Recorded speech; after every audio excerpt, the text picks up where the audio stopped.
وہ دروازہ بند نہیں کیا جا سکا، بعد میں ان کے لیے انڈر گراؤنڈ راستہ دے دیا گیا، پھر اس میں بھی ایک حادثہ ہو گیا، بعد میں پھر کئی صدیوں کے بعد وہ دروازہ بند ہوا، لیکن ترکیوں نے اس تاریخی یادگار کو محفوظ رکھنے کے لیے مسجد نبوی کی قبلے کی دیوار کہیں کوئی کھڑکی نہیں بنائی، لیکن ہم جہاں بھی صلاۃ و سلام پیش کرتے ہیں مواجہ اقدس میں، ہمارے پیٹھ کے پر قبلے کی دیوار میں ایک کھڑکی ہے، اس کا نام ہے دریچہ آل عمر، آل عمر کا چھوٹا دروازہ۔ حضرت عبداللہ ابن عمر کہتے ہیں میں اپنے مکان کی چھت پر تھا تو میں نے نبی کریم کو دیکھا کہ وہ اپنے مکان کے صحن میں دو کچی اینٹوں پہ بیٹھ کر ملک شام کی طرف رخ کر کے استنجا فرما رہے ہیں۔ اسی حدیث بخاری شریف کی حدیث پر فقہائے کرام نے مسائل بیان کیے کہ کس طرف رخ کر کے پیشاب کیا جا سکتا ہے، کس طرف نہیں، اس کی تفصیل ایک الگ ہے۔ پھر اس کے ساتھ ساتھ ایک واقعہ آپ نے نور الدین زنگی کے زمانے میں سنا ہوگا کہ دو عیسائیوں نے زیر زمین سرنگ بنا کے قبور مبارکہ تک سرنگ بنائی تھی، تو وہ لوگ کہاں تھے، کس مکان سے سرنگ بنا رہے ہیں؟ یہ جو پانچواں چھٹا جو محراب ہے، اس پانچویں چھٹے محراب کے پاس اس زمانے میں کچھ مکانات تھے لائن سے، انہی مکانوں میں سے ایک مکان کرائے پر لیا اور کرائے پہ لے کے اندر اس کو زمین سے کھود کے سرنگ بنا کے روضہ رسول تک پہنچ گیا۔ لیکن اخیر میں نبی کریم صلی اللہ علیہ وسلم نے خواب میں حضرت سلطان نور الدین زنگی کو حکم دیا کہ ان دو نیلی آنکھوں والوں سے مجھے بچاؤ۔ وہ خواب دیکھتے رہے 3 دن تک، اور پھر بہت سارا مال و زر لے کر بہت تیز رفتاری سے دمشق سے یہاں آئے، 16 دن میں پہنچ گئے تھے اس زمانے میں، اتنی تیزی سے آئے۔ اب پھر آ کے وہ واقعہ مشہور ہے، میں واقعہ بھی نہیں عرض کرتا، صرف یہ کہ نور الدین زنگی نے تلاش کیا اور ان دونوں کو قتل کیا۔ قتل کہاں کیا میں ابھی تھوڑی دیر کے بعد بتاؤں گا، سرکار کے قدموں کی طرف۔ اور پھر اس نے زمین کھود کے، انہوں نے پانی تک، پتھر کے بہت نیچے تک زمین کھود کے اور خندق بنا کر رساس یعنی سیسا پگھلا کے اس میں چاروں طرف، پانچوں طرف سیسے کی دیوار بنا دی۔ اب کوئی کتنا بھی کھود کے وہاں جائے گا روضہ رسول صلی اللہ علیہ وسلم تک زمین کے اندر سے کھود کے نہیں جا سکتا۔ تو وہ دو عیسائی جو وہاں سے سرنگ بنا رہے تھے، اتنی قریب مکان میں رہتے تھے۔ اس کے علاوہ اسی جگہ جو ایک مکان تھا اس میں انصاری صحابیہ کا تھا، ان کے مکان کے اوپر ایک چبوترا جیسا، ایسا اونچا مینار جیسا چبوترا تھا دھکا۔ حضرت بلال حبشی رضی اللہ تعالیٰ روزانہ اذان کے لیے ان صحابیہ کی مکان کے چھت پہ آتے، اس دھکے پہ کھڑے ہو کے اذان دیا کرتے۔ حضرت بلال حبشی رضی اللہ تعالیٰ روزانہ اذان اس مقام سے دیا کرتے تھے، مسجد نبوی کے باہر سے۔ صبح کے نماز کے لیے وہ انصاریہ فرماتی ہیں کہ بلال روز میرے چھت پہ آتے تھے، صبح صادق سے پہلے ہم مشرق کی طرف نکل کے بیٹھے رہتے تھے، اٹھتے رہتے۔ جیسے ہی صبح صادق طلوع ہوتی، وہ آنکھیں ملتے ہوئے خاندان رسالت پر درود و سلام پیش کر کے دعا کرتے اور پھر فجر کی اذان دیتے تھے۔ اسی طریقے سے یہ جو مسجد نبوی کا ایک دم پہلا محراب اور اس کے بازو والا جو حصہ ہے، ٹھیک اس سے باہر حضرت ابو ایوب انصاری رضی اللہ تعالیٰ عنہ کا مکان ہے، اور حضرت ابو ایوب انصاری رضی اللہ تعالیٰ عنہ کے مہمان بن کر نبی کریم صلی اللہ علیہ وسلم کئی ماہ یہاں رہے۔ ایک منزلہ مکان تھا، حضور اکرم صلی اللہ علیہ وسلم میزبان رسول حضرت ابو ایوب انصاری کے یہاں اسی مقام پر قیام فرما۔ حضور صلی اللہ علیہ وسلم نے اپنا کوئی مکان نہیں بنوایا تھا۔ چند ماہ کے بعد حضور صلی اللہ علیہ وسلم نے اپنی بیوی ام المومنین حضرت سودا کو اور اپنی بیٹیوں کو مکے سے طلب کیا۔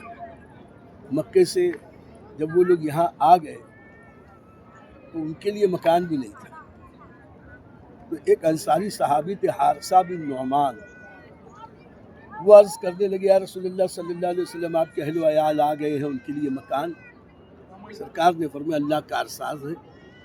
وہ کہنے لگے کہ یہاں سے لے کر جو گنبد شریف ہے، جہاں جالیاں ابھی ہم جو سلام جہاں سے پڑھتے ہیں، یہاں سے لے کے باب جبریل تک اور اس کے آگے تک باب النساء تک، یہ ساری زمین میری ہے. حضور اس میں سے جتنی پسند فرمائے لے لیں، اپنے اہل و عیال کے لیے مکان بنائیں. تو حضور صلی اللہ علیہ وسلم نے 15 فٹ بائی 20 فٹ زمین کل خطیص کی. اس میں سے پسند کی سب سے پہلے حضرت سودا کا حجرہ بنایا. اور ابھی جو گنبد شریف ہے، گنبد کا کانا یعنی جہاں پہ ابھی 3 جالیاں ہیں، ان 3 جالیوں کے بعد میں وہ 3 جالی اندر جو سلام پیش کرتے ہیں، وہاں ان 3 جالیوں پہ جہاں ہم سلام پیش کرتے ہیں، سیدھے ہاتھ کی طرف جو جالی ختم ہوتی ہے، اس کے بعد حضرت سودا کا حجرہ تھا. پھر کچھ مہینے کے بعد حضرت صدیق اکبر آئے، عرض کی کہ آپ کی زوجہ عائشہ کو اب کب رخصتی فرمائیں گے، آپ رخصت کر لیں، آپ کے اپنے گھر لے آئیں. سرکار صلی اللہ علیہ وسلم نے فرمایا کہ مناسب وقت پر کر لیں گے کہ اللہ کا احساس ہے، کیونکہ مکان تو ہے نہیں. حارثہ بن نعمان کو خبر لگی کہ رخصتی اس لیے ٹلی ہے، سرکار کے لیے ابھی حضرت عائشہ کے لیے مکان نہیں ہے. تو حضرت حارثہ بن نعمان نے کہا رسول اللہ ساری زمین میری آپ ہی کی ہے، لے لیجیے. وہ جگہ جہاں سرکار کا روضہ انور ہے، 15 فٹ بائی 20 فٹ زمین پھر حضور نے حضرت عائشہ رضی اللہ عنہا کے لیے اس میں سے پسند فرمائی، قبول فرمائی. اس کے بعد جب جس ام المومنین کی شادی ہوتی رہی، حارثہ بن نعمان آتے رہے، کہتے رہے یا رسول اللہ امی جان کے لیے مکان لے لیں، امی جان کے لیے مکان کی زمین لے لیں. جو صلی اللہ علیہ وسلم سب کے لیے 15 فٹ بائی 20 فٹ زمین لیتے گئے. اور لائن سے یہ مکانات بعض روایتوں کے مطابق یہاں سے ایک کے پیچھے ایک بہت دور تک تھے، بعض میں ہے کہ 2 صفحے تھی آگے آمنے سامنے. اسی دوران حضرت فاطمہ زہرا رضی اللہ عنہا آئی کہ میری شادی آپ نے شادی کر دی علی کے ساتھ رضی اللہ تعالیٰ عنہ. وہ مسجد قباء کے پاس کرائے کے جو چھوٹے سے مکان میں کرائے چھپر میں رہتے تھے، اور بہت دور ہے، تکلیف ہوتی ہے. سرکار آپ اگر کرم فرمائیں، یہ ساری زمینیں انصار کی تھیں. انصار نے حضور کو نظر کیا، حضور نے سب مہاجرین میں تقسیم فرما دی. کہا کہ یا رسول اللہ اگر آپ کرم فرما دیں میرے لیے بھی کچھ مکان کا انتظام ہو جائے. تو حضور نے فرمایا تو اس سے زیادہ ضرورت مند دوسرے لوگ. حضور نے واپس کر دیا اپنی بچی کو. حارثہ بن نعمان کو خبر لگی کہ پھر آئے، یا رسول اللہ سنا ہے شہزادی اسلام کے مکان کی بات ایسی ایسی ہو. سرکار نے فرمایا میرے پاس نہیں ہے، میں نے نہیں کی.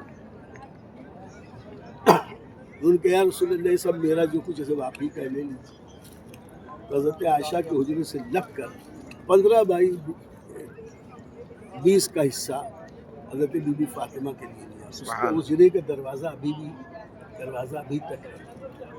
اس حجرے کو جو تالا لگا ہے ترکیوں کے زمانے کا، اس پہ سونے کے حروف سے لکھا ہے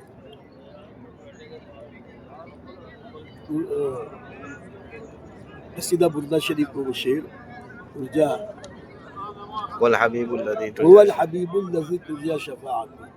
یہ شعر ابھی بھی تالے پہ سونے کے حروف سے لکھا ہوا ہے، اس کا فوٹو ہے میرے پاس. بہرحال وہ خوش نصیب صحابی انصاری صحابی حضرت حارثہ بن نعمان، ساری زمینیں ان کی تھی. وہ سب نبی کی خدمت میں نظر کرتے گئے، مکانات بنتے گئے، حضور کی خدمت کرتے گئے. حضور نے قبول فرما کے ان پر احسان کیا. قیامت تک حارثہ بن نعمان کا ذکر اچھے الفاظ میں اولیاء اللہ کرتے رہے. وہ خوش نصیب کہ نبی نے جن کے تحفے کو قبول فرمایا، اس سے بڑھ کے خوش نصیبی کیا ہو. وہ جو رہتے تھے یہ پہلے محراب اور اس کے بازو میں جو ابو ایوب انصاری کا مکان تھا، ابو ایوب انصاری کے مکان سے پہلے ان کا مکان حارثہ بن نعمان تھا. انہی کے بازو میں ایک تابعی کا مکان تھا. وہ تابعی کی خالی ایک بات یاد ہے، یہ سننے کے لائق ہے. وہ ایک دن مسجد میں گئے اور ان کا چپل چور لے گئے.